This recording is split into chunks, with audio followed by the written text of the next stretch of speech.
Hey guys, this is Avatara. I'm making another video on Trump's ultimatum to Putin. I'm going to be going over my opinions, and then please let me know what your opinions are. I'm going to be making this under 15 or 10 minutes and making this as informational as possible for your convenience.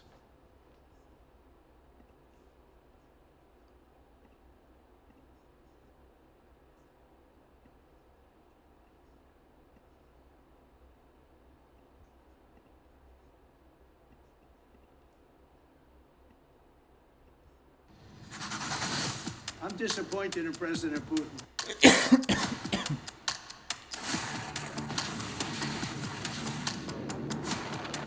So I made all these notes for you guys. I'll be try to go over them as I go along through the video, and then I'm going to be making points at the right time. I don't have them timestamped. Maybe later on in the future videos I'll do it. So. I'm going to make a new deadline of about 10 or 12 days from today. No reason in waiting.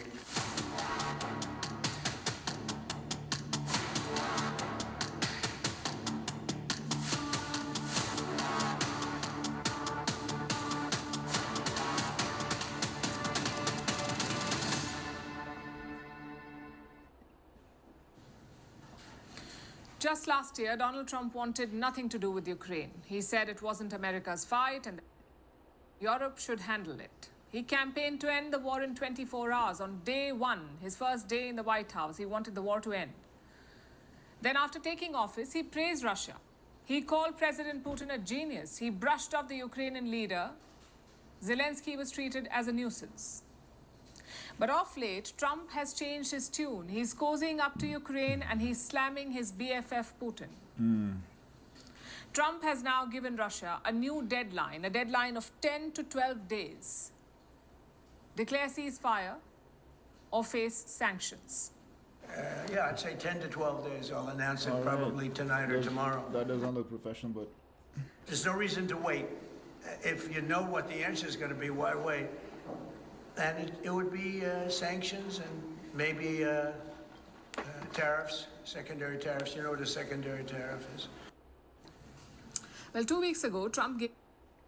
all right. So he made a point about the secondary tariffs, and so I feel like yes, the secondary tariffs will make America look cheaper. Why? Because this will make the rest of the world closer economically and in other ways. I really thought over this.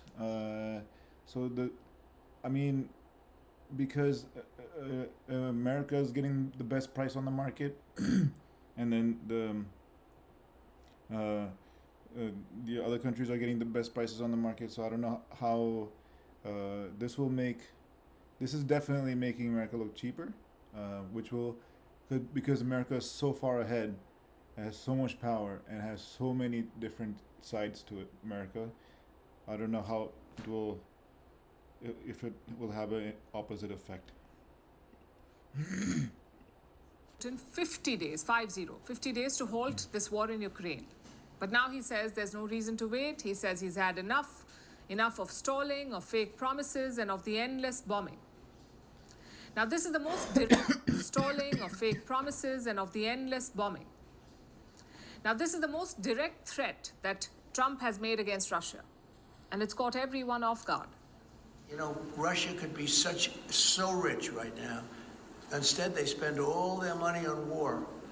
They spend everything on war and killing people, and it doesn't make sense to me. I thought he would want to end this thing quickly.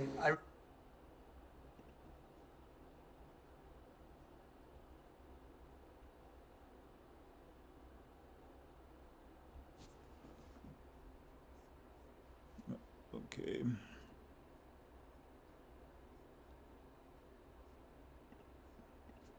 Felt it would make sense to me. Their money on war. They spend everything on war and killing people, and it doesn't make sense to me. I thought he would want to end this thing quickly. Yeah. I mean, he can, but since because Putin's in a dictatorship, it's not I don't think he can go back on himself that easily. So I don't know.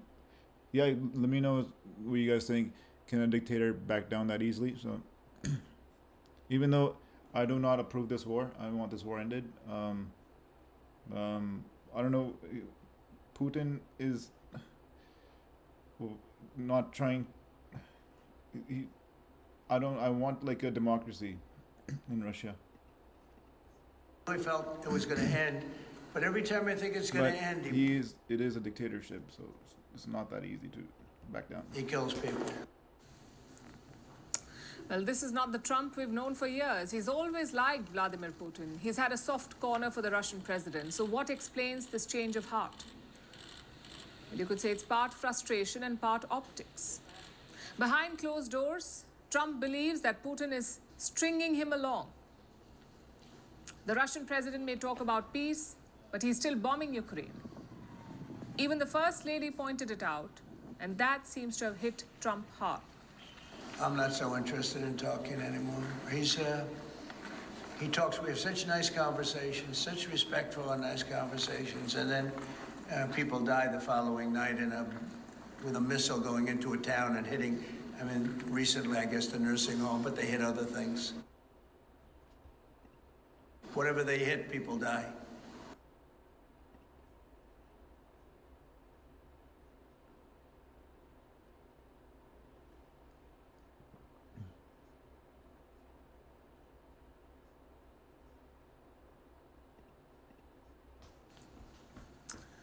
How has Russia reacted to this? So far, Moscow has not said much. The Kremlin has noted the deadline, but it has offered no other signal, no indication that they plan to comply. And it's not hard to see why Russia is not panicking, at least not yet. This war has dragged on for more than 3 years. Past talks have gone nowhere. Russia is still on the offensive. They have been launching drone swarms and missiles daily. Plus, Putin's demands are still totally unacceptable to Kiev. So Trump may change his tune, but Moscow seems unbothered. We have taken note of President Trump's statement yesterday. The special military operation continues, and we remain committed to the peace process to settle the conflict in Ukraine and ensure our interests during the settlement. Meanwhile, Ukraine is ecstatic. For Kiev, this is much more than a headline. This is a lifeline. Because for the first time, Trump is putting real pressure on Russia. He's also helping send weapons to Kiev. So Ukraine has a lot to cheer about. Today, there is a particularly significant statement from President Trump, and it is true, it is Russia that is doing everything to derail peace efforts and prolong this war. Nightly strikes, constant attempts by Russia to inflict pain on Ukraine. Indeed, peace is possible when action is strong and determined. But what exactly is Trump's plan? What happens if Russia does not comply? Well, the US president is threatening sanctions. More importantly, he isn't just threatening Russia, he's also going after its trading partners. Partners like China, India, and others. The idea is to sanction them if they continue to buy Russian oil and gas. And if enforced, this... Yeah, so you guys let me know what you guys think about these secondary tariffs. I think I went over them already. We'll go over this. I already went over this. And went over this.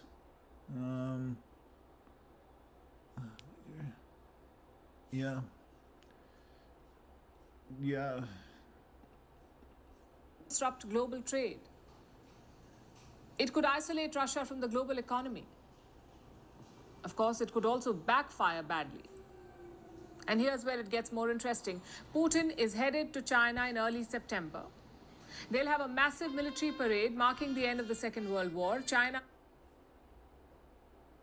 Yeah, like I said, since America has many faces, we saw how great Biden was. I'm a big fan of Biden, but I'm not a fan of Trump. And then I'm not a fan of Bush. And then, so obviously, when we see presidents like Bush and who else, we see presidents like Bush, like this makes actions like this makes the world nervous when America is pushes too much, because the world has seen the past. has planned a big show on the 3rd of September. They've invited several world leaders, and some reports suggest that Trump has also been invited. Will he go? Not confirmed. The White House has not said anything about it. But what happens if he does show up? We could see a high-stakes showdown, and Russia knows that. So they've jumped the gun. The Kremlin says a Putin-Trump meeting in China cannot be ruled out. Which brings us to the big question. Is Trump serious this time? He has a long history of making bold declarations only to backtrack. So will he actually punish Putin this time? Or will it end with a handshake on the red carpet? In Trump's world, anything is possible. Right now, the ceasefire clock is ticking, but no one knows what happens when it runs out. The next few weeks could change everything or nothing at all. First post now available. Yes. So I think I went over.